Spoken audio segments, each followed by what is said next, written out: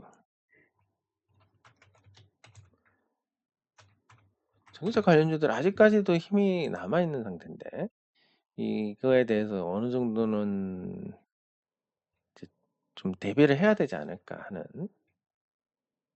그런 생각을 가져봅니다. 왜냐면 이제 그 전기차 관련된 회사들의 주가가 너무 많이 올라갔고, 그거를 과연 설명할 수 있는 실적의 증가율이 있느냐, 아니면 증가가 계속 되겠느냐 하는 부분에서 전혀, 예, 설명을 못하는 상황이고, 예, 그러다 보니까 이제 그 조금